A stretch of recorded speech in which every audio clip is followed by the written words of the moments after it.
Hello, stranger. As an opener, you really can't ask for better.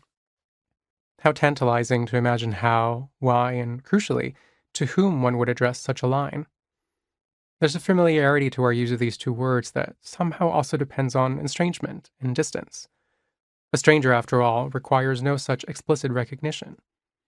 You'd only greet someone that way if your aim was to make them strangers no more. There's an immediate pull toward closeness, toward intimacy, toward narrative, in fact, toward a series of events that will dispel any sense of unfamiliarity. There's a winking knowingness in such a greeting. Aptly deployed, it's as potent a comment as one can muster, the start of a flirtation where the tacit understanding is that there's a thrill in beckoning a total stranger toward you, the better to acquaint yourself with them in the more delightfully delectable ways.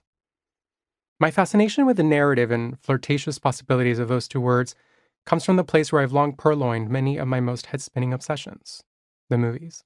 One movie, to be exact. Hello, Stranger is the very first line of dialogue in Mike Nichols's 2004 drama, Closer.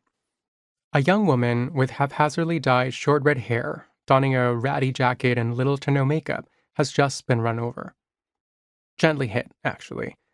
Having fainted soon after the collision, she comes to and stares at the handsome bloke who'd caught her eye before she attempted to cross a London street.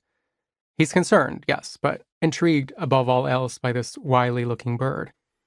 Her eyes alight upon his, and, as if nothing of consequence had just happened to explain the blood on her forehead and on her leg, she punctuates her greeting with a knowing smile.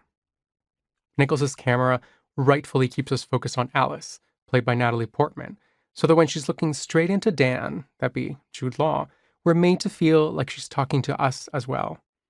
We are immediately interpolated by her words, made to feel like strangers who are nevertheless being asked to be more. Like Dan, a bumbling obituarist who can't believe his luck when he gets to play knight in shining armor for this wayward American damsel, escorting her to the hospital where she'll be stitched up. We're smitten right from the start.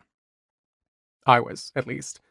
All with the power of two words delivered in the figure of a flinty, flirty stranger.